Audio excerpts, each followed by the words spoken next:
Hola, buenos días, bienvenidos a todos a esta nueva cita de Desayunos Horizontes Latinos. Tenemos dos equipos de películas hoy con nosotros.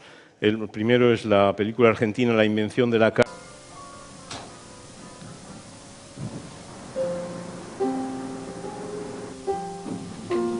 Él es mi nene. Los padres me pagan para que lo cuide. ¿Qué espera de él?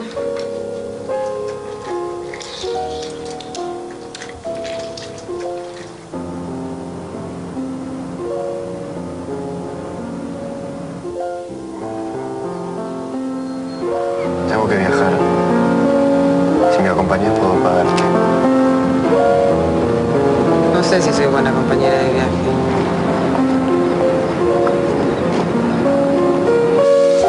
Solo necesito que me acompañes. Me da igual.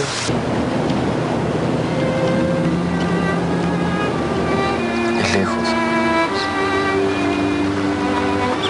No importa. Tengo tiempo.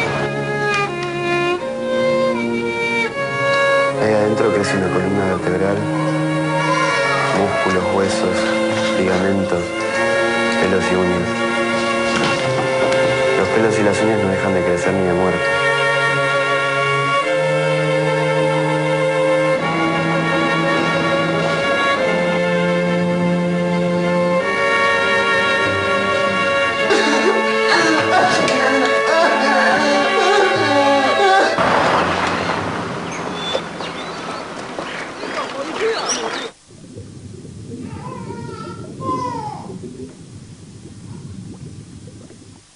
La argentina de Santiago Loza, que está con nosotros. Bienvenido, Santiago. Bueno, no es la primera vez que vienes a Donostia, al festival. Sí, Viniste hace varios años ya con tu primer largo, que era Extraño.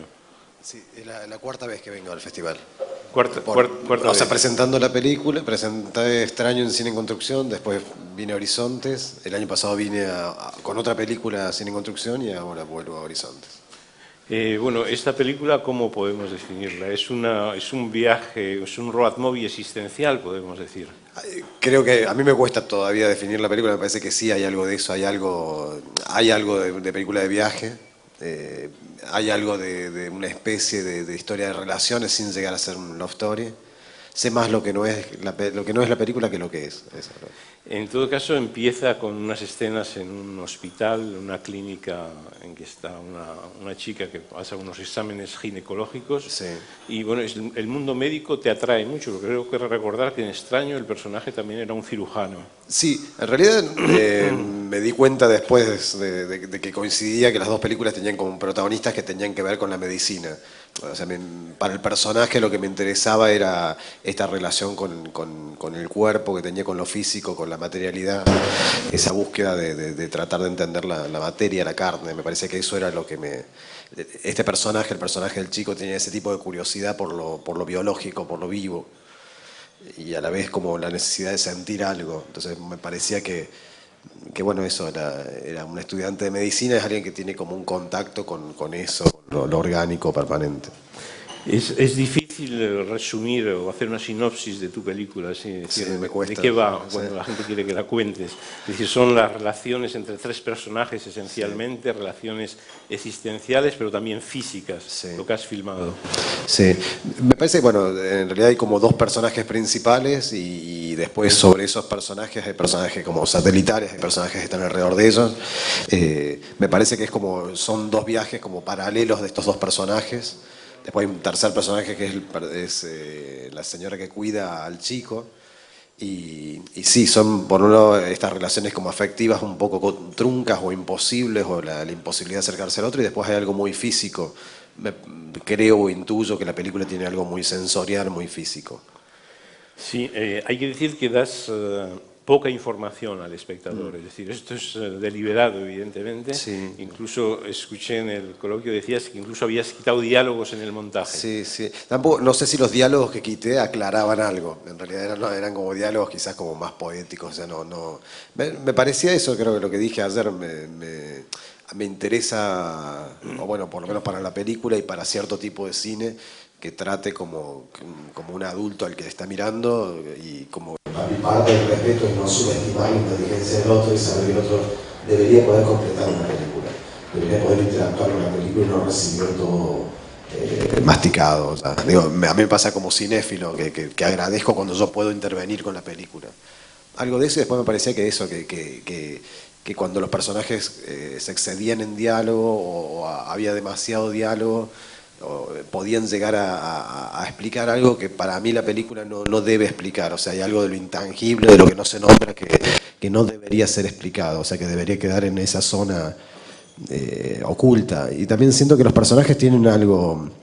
Hay una zona velada de los personajes siempre, que a mí me interesa. Una zona donde yo como autor no puedo acceder y que el espectador tampoco, como nos pasa con la gente. Bueno, hay zonas que no conocemos del otro. Intuimos, podemos hacer hipótesis, pero no conocemos. Es decir, que no sabemos en ningún momento quiénes son ellos, es decir, no aportas, para ti no era importante eso, Sí, saber quién es esta chica, de dónde viene. Sabemos cosas, podemos intuir, podemos saber algunas, tenemos elementos para, creo que están los elementos para poder seguir el relato, los elementos mínimos, pero no de dónde vienen. Yo un poco, porque también tengo como una pelea desde hace muchos años con lo psicológico en el cine. Para mí la psicología es mucho más compleja, los seres humanos somos complejos y los personajes son fuerzas, son emociones que un actor encarna. Entonces cuando alguien dice, bueno, pero ¿qué va a pasar después? Digo, a mí me importa qué va a pasar con nosotros, los que estamos viendo la película, los que le hicimos, cómo nos vamos a despertar mañana, cómo vamos a continuar. O sea, los personajes son ese tramo de la narración, no existen como personas. Eso. No te interesa el aspecto psicológico de quiénes son, sino filmar ese viaje. Y tampoco cuando se trabajó con los actores o cuando trabajo con los actores, nunca, yo trato de esquivar esa zona donde a veces los actores requieren, bueno, pero ¿cuál es el pasado del personaje? Para mí no existe el pasado del personaje y no existe el futuro, existe solamente ese presente que es el que cuenta el relato. ¿Y eso es muy escrito en el guión o el guión lo has ido modificando a medida? Había un guión escrito y había algo también en el guión que tenía como cierto grado de abstracción o como algo poético que para mí había que ponerle como un anclaje visual y bueno, eso fue como lo difícil decir, bueno, concretamente cuáles son los espacios, cuáles son los cuerpos que van a encarnar esto, cuáles son los actores, los rostros. Era eso, como concretar, y sí hubo como cierta, un ligero margen de improvisación, pero es muy chico lo que hubo de improvisación. Es decir, que la película se ve efectivamente como un viaje sensorial, imagen y sonido, y de hecho la música tiene una importancia esencial. Sí. Lo hemos visto en el... Sí, en realidad, inclusive cuando pensé la película pensaba que quizás no hubiese música en la película. A medida que lo íbamos haciendo nos parecía que sí, bueno, y ahí apareció escuché la música de un compositor argentino que me interesaba y se le pidió sobre un tema que él tenía hacer variaciones del tema y me parece que funcionó. Me parecía que la música hay algo muy abiertamente dramático o casi como bordea con lo melodramático en la película y la música debía tener esa textura dramática. Porque al comienzo la pensaste sin música. En un momento me parecía que había como algo, para mí era una película árida, tenía que ser como una película bastante seca y me parecía que no entraba la música y a medida que íbamos haciendo la película yo descubría que había cierta forma rara de ternura que tenía la película que posibilitaba que hubiese música.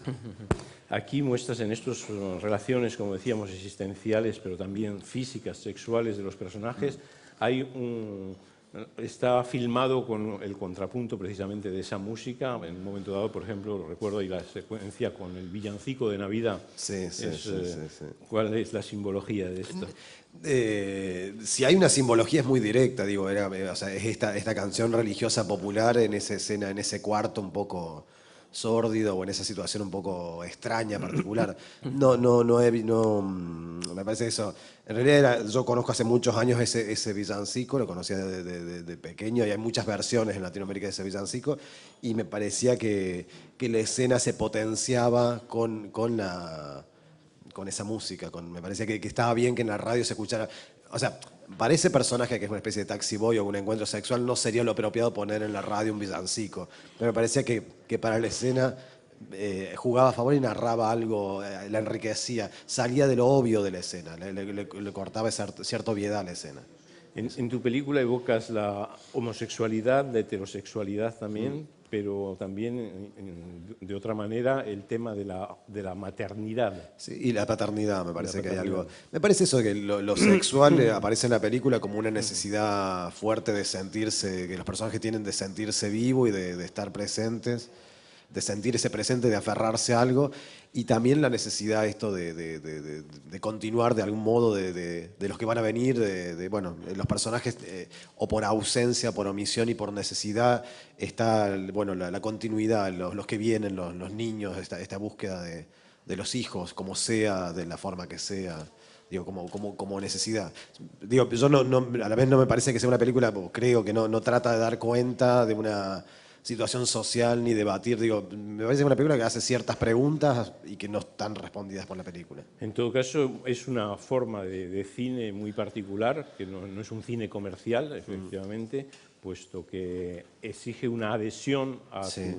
a tu concepción de la película. Sí, sí. Sí, me pasa cuando la muestro que me doy cuenta de eso. Quizás cuando hago la película en la que yo creo y la que creo que se debería hacer y la que a mí me conmueve. Después cuando la cotejo con el público, bueno, veo que hay reacciones diversas, alguna gente Bueno, porque el público está acostumbrado a que le cuenten una historia y es desconcertante cuando efectivamente no hay historia en principio, hay que ir descubriéndola. Claro, me parece que hay una historia, pero no en términos como clásicos. O sea, me parece no en que, términos clásicos. que me parece que hay un relato claro y hay un modo de abordar el relato, pero quizás no con bueno, el clásico, el punto de giro, los elementos que podría tener, pero me parece que la historia sigue estando. Yo creo en las historias, creo que se deben contar historias, pero también creo que se deben contar de un modo particular cada historia. ¿Y fue fácil convencer a tu productor que ha venido contigo a San Sebastián, Sebastián Ponce? Más o menos, o sea, en realidad, no sé, ande por ahí. Me parece que en realidad el proyecto se fue dilatando después cuando él empezó a trabajar y cuando creyó, empezó como a acelerarse el proyecto, me parece que fue un rodaje, bueno, desde la producción estuve muy amparado para poder hacer la película que quise y en términos como artísticos no sentí ningún tipo de presión para... Hay que señalar, Santiago Goloza, que bueno, además de director, eres dramaturgo, has escrito teatro, Claro, yo escribo eres teatro. guionista. Sí, sí. De hecho, recuerdo que participaste en el guión, si no me equivoco, de la Parapalos. película de Napoleón. De Parapalos. Yo soy Excelente co-guionista de película, Parapalos. Parapalos. Sí, yo soy co-guionista de Eras Parapalos. co-guionista Sí, con y ella. en teatro escribo un teatro de palabras, o sea, no todo lo contrario a este cine de silencio, digo, bueno, es como utilizo bastante la palabra. Sería casi como una contradicción con esto, lo que hago en teatro. Es decir, que el cine, ¿cómo definirías tú lo que debe ser el cine, precisamente? Porque tienes una idea muy clara de lo que tiene Me parece, que ser. yo creo que el cine, para mí el cine debería ser una mirada del mundo, una mirada sobre el mundo, sobre el ser humano de cada persona que se enuncia. Entonces digo, yo creo en un cine muy autoral, un cine que empieza, que sigue preguntando las 2 o 3 preguntas básicas que hay que preguntarse en la vida. Ayer vi la película de Bruno Dumont a la mañana y me parece que, digo, yo cuando veo un tipo de película así, digo, bueno, vale la pena que el cine, vuelvo a creer en el cine, digo, para mí yo creo en el cine como una religión casi. Entonces, digo, me parece que está bien un cine de entretenimiento y pasar, pero no puede ser eso solo lo que ocupe el cine. Y me parece que los festivales está bien que dediquen un margen importante a otro tipo de cine que no sea solo el de entretener. Eso. La invención de la carne, película argentina de Santiago Goloza, cine de autor, una película sincera y fuerte, un viaje existencial. Te deseamos mucha suerte con los próximos proyectos. Muchas gracias. Vamos a seguir ahora en Horizontes Latinos con la segunda película del día, que es Ilusiones Ópticas, película chilena de Cristian Jiménez, que ha venido acompañado de su director de fotografía, Inti Briones. Antes de que venga con nosotros, vemos un extracto de la película. Bueno, la casa mostrar los adelantos de la ciencia.